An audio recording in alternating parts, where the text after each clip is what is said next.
Today on the docket, we are going to go ahead and do a retrospective on the Indiana Jones Saga, the first trilogy. 4 films, the trilogy, the 4-film trilogy of Indiana Jones. No, we're gonna kind of take a look back at where this franchise is, in anticipation of the upcoming release, or by the time this drops, it'll be in theaters. Dial of Destiny, and we will ultimately probably speak about that film as well. But for today, Alec, I just want to kind of have a step back and kind of evaluate these movies. Some great and some not so great. Why don't you kick us off? Some not so great. Well, I'm a huge fan of Indiana Jones. So I watched, obviously, the movies. I've watched some of the Young Indiana Jones show. I really like the character. I also really like Harrison Ford. I think he's fantastic. And I love that he loves this character. I think this is probably one of his favorite roles that he's ever played. Or I know it's the only role he wants to keep coming back to. Like, being pulled into the recent Star Wars ones, he was like, I did it for the money. Like, he did not want to go back. Whereas I think, especially when they were doing Crystal Skull, it was Ford and Spielberg kept kind of pushing Lucas, like kept sending him scripts of like, hey, let's do Indiana Jones again. Let's do Indiana Jones again. And he kept saying, no, until finally they settled on Kingdom of Crystal Skull, unfortunately, but we'll move past that. But grew up watching these films, have watched them dozens upon dozens of times. I love the first 3 so much. With Raiders being my favorite, I think Raiders is one of those kind of perfect films for me that we kind of like talked about with like Shawshank and things. Like, for me, Raiders, it just doesn't get better. I mean, Raiders is in my top 5 movies for a specific reason, because it's so good on so many levels. Temple I love. I know Temple gets a lot of hate. I actually really enjoy it. And then, of course, Last Crusade with Connery, it just adds a whole nother level to it that just makes it fantastic. Yeah, I struggle a little bit because I love these films too. I don't think I have any of them in my top 10, and I might have to reevaluate that. My challenge is my brain knows that Raiders is the best of them. Like, in that there is no close second. You're right. It is perfectly constructed, but my heart just prefers the entire dynamic that Sean Connery brings to Last Crusade. Yeah. Like, that's kind of my challenge. So my favorite of the Indiana Jones films is Last Crusade. But if somebody would ask me, like, try to do some sort of unbiased evaluation, which one of these movies is the best? It's Raiders. It's Raiders. But I just have an enjoyment. I keep coming back to Last Crusade. Yeah. No matter how hard I try, that's the one I always seem to come back to. And now I will say that it is, as far as I know, Last Crusade's the only one that I've seen in a movie theater. Okay. All right. It's possible that I've seen Temple of Doom, but I would have been really young. And I'd have to ask my dad took me to all sorts of stuff when I was little that he probably shouldn't have. And it's possible that Temple of Doom was on there and I'm scarred for life. Galima, Chukchide, Galima. You know, that scene is incredible. Incredible. Well, it definitely gave me nightmares when I was a kid. So, it's it's absolute nightmare fuel. Temple of Doom is such a darker movie than people want to admit. Like, it really is. It really is. And it has some things that it offers that no other indie film can bring. But it just kind of Short round. Yeah. Really the only like James Bond nod is in the beginning of Temple of Doom as well. But yeah, those first 3 movies are tremendous, and then Kingdom of the Crystal Skull suffers from a script that just should not have gotten pushed through. It's just bad dialogue. Like, we've talked about this before. Like, I wanted to love this movie. I wanted to love Kingdom of Crystal Skull. It was totally okay with an older Indy, like 100% on board. Like, we've moved forward. Totally okay with him against the Soviets as opposed to the Nazis. But my goodness, the rest of it is just rough. Like the fact that he survives a nuclear blast in a refrigerator, like that's when I was like, checked out. I'm done. And then you have essentially a West Side Story street battle, like 5 minutes later or something along those lines. Like, you know, like, and it's not really West Side Story, but it's like, the greasers versus the jocks kind of like bar brawl. And I'm like, okay, this is just dumb. Like, I don't know what, like, I expect so much more from you, Spielberg. How did this get passed? Like how it was done by committee, and just because there are rumors of earlier script drafts that Spielberg and Ford absolutely adored, and that had a totally different MacGuffin. Mm-hmm. There's rumors of a Garden of Eden style picture that we could have gotten. There's an Atlantis storyline, I think, that got kicked back. So like, and they brought in some really good screenwriters, and just there had to be agreement amongst three parties: Spielberg, Ford, and Lucas. Mm-hmm. And Lucas kept I think Lucas kind of wore them down. Like, I think Lucas, from what little I've read that kind of leaked, Lucas was the one in the lead up to Skull that just kept rejecting story ideas, and he just kind of wore him out. And so they brought in another screenwriter. They write Kingdom of the Crystal Skull, and everybody's just like, let's just do it. Let's just get it out. Let's get it done. And they frankly shouldn't have done that. I think there's an argument to be made that things look a whole heck of a lot better if this just remains a trilogy. Because as maligned as Temple of Doom kind of has been, it's still good. And a lot of second entries are just suffer. That's kind of a common thing. And so, but when you end as strongly as Last Crusade did, you had this nice, neat little trilogy. It sat there with the original Star Wars trilogy, and it sat right alongside Back to the Future, and everything was really tidy. Yeah. And it didn't work. Yeah, it has a lot of issues. For me, the script just isn't particularly compelling. The Soviets I'm fine with, but I don't care for Kate Blanchett or whatever is the villain. No. It's just like, it doesn't work. Ford's fine. Yeah. I don't even have a big complaint with Shia. Like, don't like Shia. Mean, compared to some of the narrative problems that exist within the movie and like dialogue issues you talk about and just weird stuff, I think, what's his name, Mutt or something? Yeah. I think that's one of the lesser problems that movie has compared to some of the other stuff. But it doesn't help. It does not help. No. I like them bringing back Marion. Yeah. There was some fan service towards the end that was okay, but it's not a good movie. No. Well, and fun fact, apparently Spielberg and the girl who played Marion, whose name escapes me at the moment, they did not like each other. They had problems on Raiders, which is why she didn't appear back in any of the other. Oh, Karen Allen? Yeah. And so Spielberg called her up and was like, hey, you're cast in this upcoming Indy. And she's like, okay, like had no knowledge until Spielberg basically just told her that she had the role. I mean, granted, probably obviously offered it to her and she took it, but I just find it's funny. She was like, I thought we hated each other, but yet he's going to put me in this movie. So it's funny, those kind of things, looking back so many years later, because this was 2008, right? Our Kingdom was 2008. Yeah. Yep.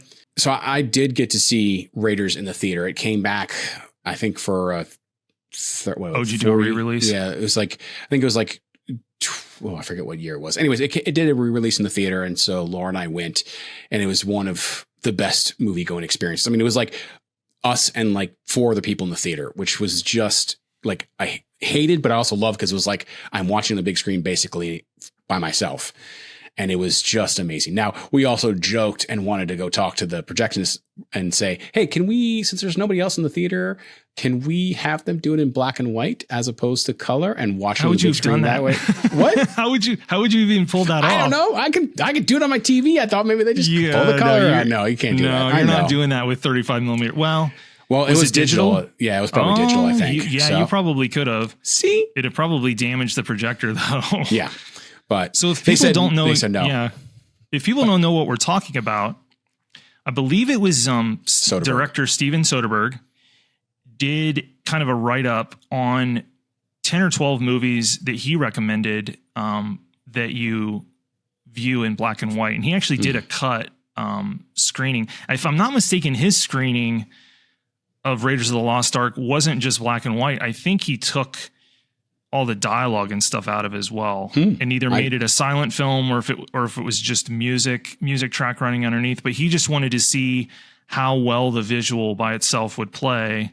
And then it was an experiment to see if the lighting style was truly closer to that of a 1930s like serial, which it turns out it is. And so Alec and I, back, I don't know, somewhere between 2009 and 2012, both sat down, desaturated the TV, and watched Raiders of the Lost Ark in black and white. And it is stunning.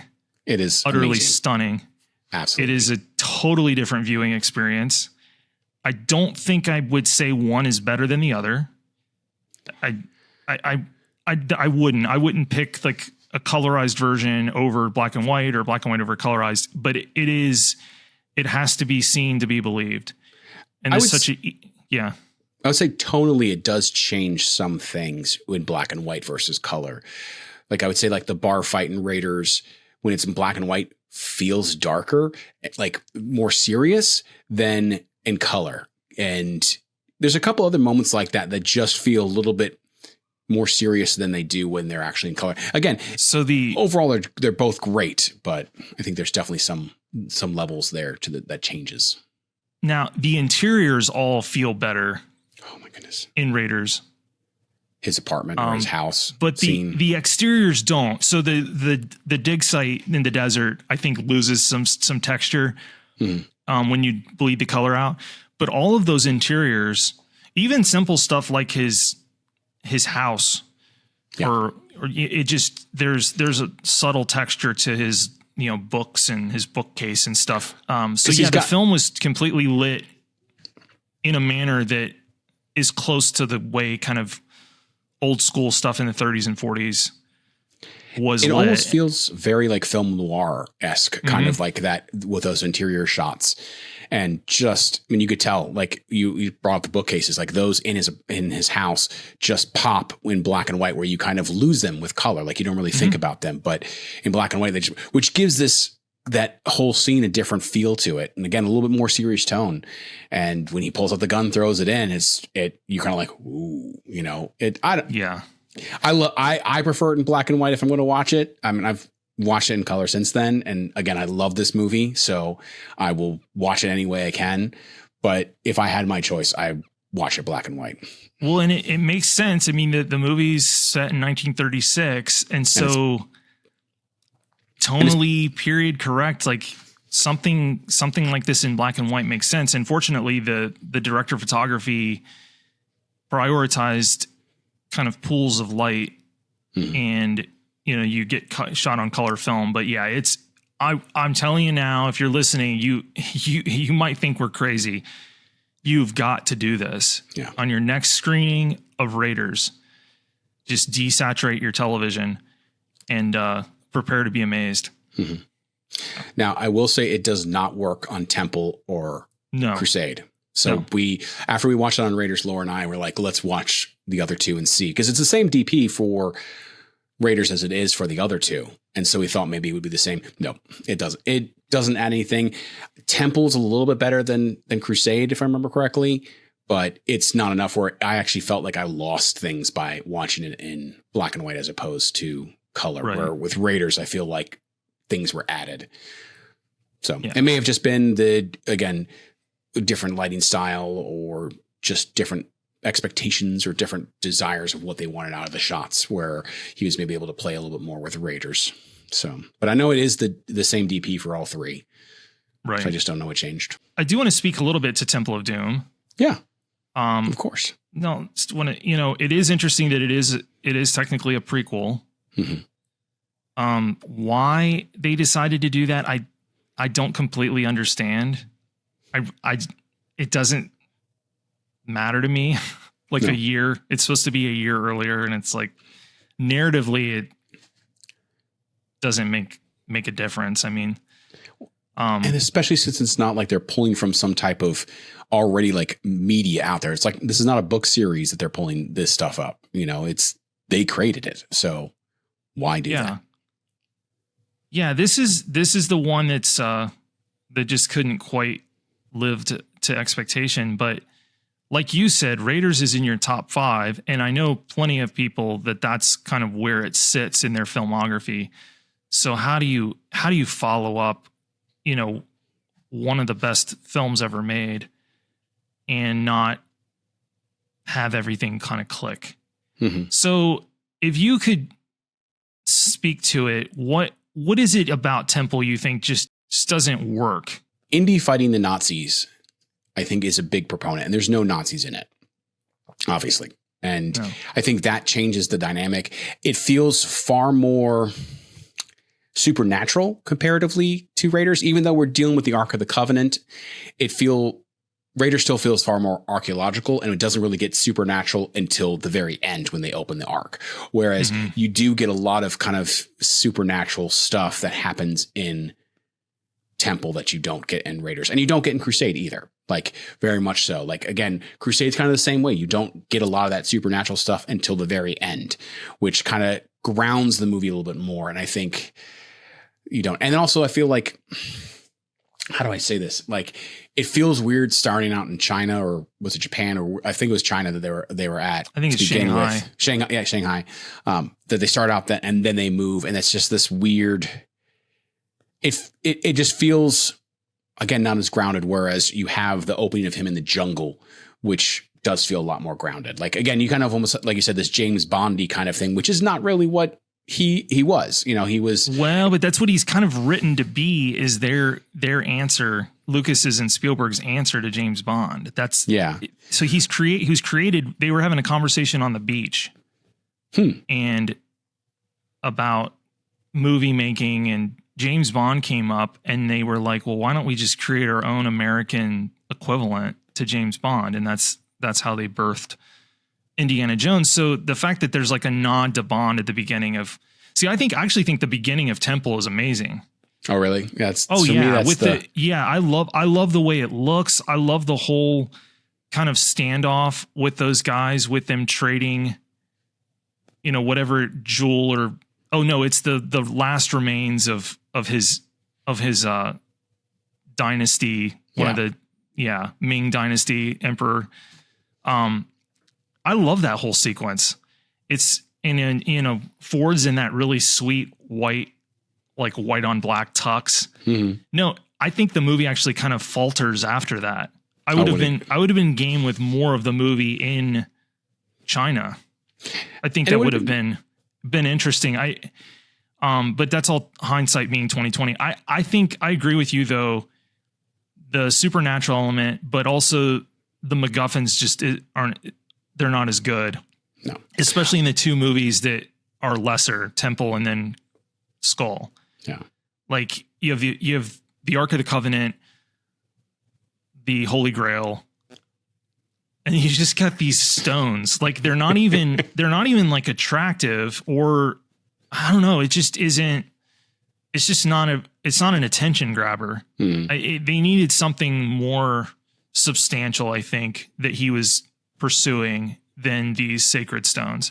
Yeah. Well, and also I think that it feels so much more in Temple that things happen to Indiana, whereas in Raiders and Last Crusade, he's got a little bit more agency on where he goes, what he does. Whereas it's but the joke with Raiders, though. Okay, we're going to speak to this. If you're going to bring it up, we're going to speak to this because I have thoughts. I do want to speak to that because it's not true, but I love getting you riled up by bringing up that if Indiana Jones isn't in Raiders, that everything just happens just as it does. It doesn't. Okay. Here we go. One little thing. Like, yes. Okay. Everything for pretty much the movie would be the same. Like, except for the fact the U.S. would not get the Ark of the Covenant. That's true. That's true. What would happen was another group the Nazi army would come, another group would come back to that island, see everybody dead. But effectively they would have to put it away too. Like they would box it up as well. It would just be in a warehouse in Berlin. And not necessarily, I mean, they could still do some type of experimentation with it and find out exactly, because there was the camera that was filming it all as well. It didn't get melted. I don't remember if it did get melted. I don't thought think it did. I think, the energy blasts go into the camera equipment too and just blow everything sky high. Yeah. What a sequence, by the way. Oh my gosh. Absolutely great. Just the blend of practical and optical effects. Again, the Nazis would have had the Ark, which maybe. Even if they put it away, but Indy did change the trajectory if he wasn't in it. If he wasn't in it, the Nazis would have it. He's in it. The U.S. has it.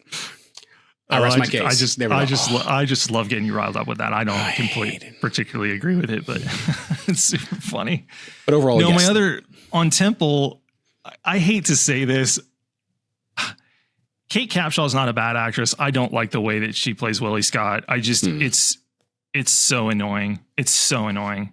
I find the character just super unlikable, and I think that for as cool as Short Round is, like his coolness is negated with Willie Scott, arguably the worst like female counterpoint character in any Indiana Jones movie is her. She's just awful. But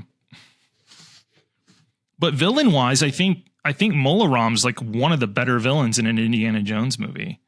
I mean, Belloc's the best. Belloc's by far the best. Like, he's charismatic, but he's still, and he like pretends to not really be a Nazi, but he's still fully a Nazi. What is it? You might be able to remind me, what is the thing he does? There's something he does during the ceremony with the Ark that still lets you know that he's like a Nazi. There's a word he omits or something in the ceremony. It's like it's a little Easter egg. Sorry if you weren't familiar with this, and I'm not going to pull it up right now, but there's some sort of little Easter egg. There's something about the ceremony or his garb or something that's not quite right. It doesn't line up. And so it's like he wasn't ever doing the ceremony perfectly right. Because he hates Jewish people. Like he's an anti-Semite. It's a Nazi. It's like he actually wasn't even doing the ceremony correctly. And that's probably as good a reason that he got his face melted. By the way, I saw this movie really young, and like those model faces melting like freaking scarred me for life. I was just like, what is this? And the scene where what's his face burns his hand on the medallion always stuck with me. I was just like, this is crazy.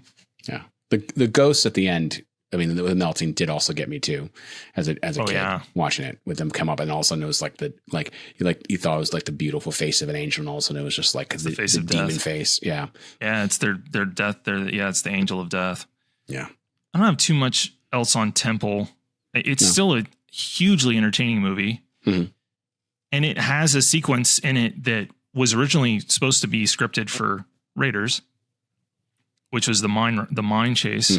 Was supposed to happen kind of after he and Marion fall in the pit where the Ark is. That their escape was supposed to be, for some reason, there was supposed to be mine carts. I'm glad they didn't play out, because I don't think that would have worked. But no, and was a lot better the way they did it. So, and then they did, because they did mine carts obviously in Temple, and then they did mine carts in Kingdom as well, if I remember correctly. And granted, or something weird. Something like that, if I remember. Yeah. So, well, touch on Crusade before we dip out. Thoughts on? I know it's your favorite. It is my favorite. And like I said, I kind of had to think on why that was the case. And fairly recently, I just realized that the dynamic with Connery, and I had a realization that there was no other actor ever that you could make Indiana Jones's father than James Bond. Like it's come full circle. Yeah. This is the movie where Indiana Jones feels like the second most important character in the movie. Like he's not even Harrison the smartest Ford's one in the amazing, room. but I mean, he's just playing second fiddle to Connery in this. But it works so well. And what's funny is how close in age they really like were. And Connery's got to play his dad. I'm sure Connery didn't appreciate that too much, but they're so good. They're so good. The other actress in this that I really want to give a lot of credit to is Alison Doody as Elsa. Mm-hmm. She's great. And yeah, she's amazing. And she was supposed to she turned down so many other big roles. Like I'm not going to go into detail on it, but like there's some big roles that she turned down after this. Hollywood was wanting to make her like an A-lister. And I just don't think she was really interested in that. So that's not what played out. But she's so good. She's so good. I think Marion's everybody's favorite because she's good, but Elsa's like Venice. Yeah. Venice. So here's a quick question. Did Elsa purposely give the wrong cup? Yes. Yeah. I've watched this movie back pretty recently, and it's something that took me forever to notice. She absolutely did. Mm-hmm. But she didn't realize that she would kill him in the manner that, like, I think she thought that, what's his name? You would ask me this. Walter Donovan. Okay. Donovan, yeah. She knew Donovan would die if she gave him the wrong grail, but I don't think she anticipated that would be the manner in which he would go. By the way, that is the callback sequence to the face melting in Raiders. Like it's the counterpoint. But yeah, I've watched it back. So there's a couple things. One, she was as well versed in Grail lore as any of them. And when she picks the real like frou-frou cup, like it's all crusted in jewels, and hands it to him, there's this glint in her eye of like, because she kind of like looks at Indy too. It's like, yeah, she does. And then once he dies, and she gets over Donovan's death really fast. She like screams like, "Get away from me, he's dead!" And then she's like, "It would not be made of gold."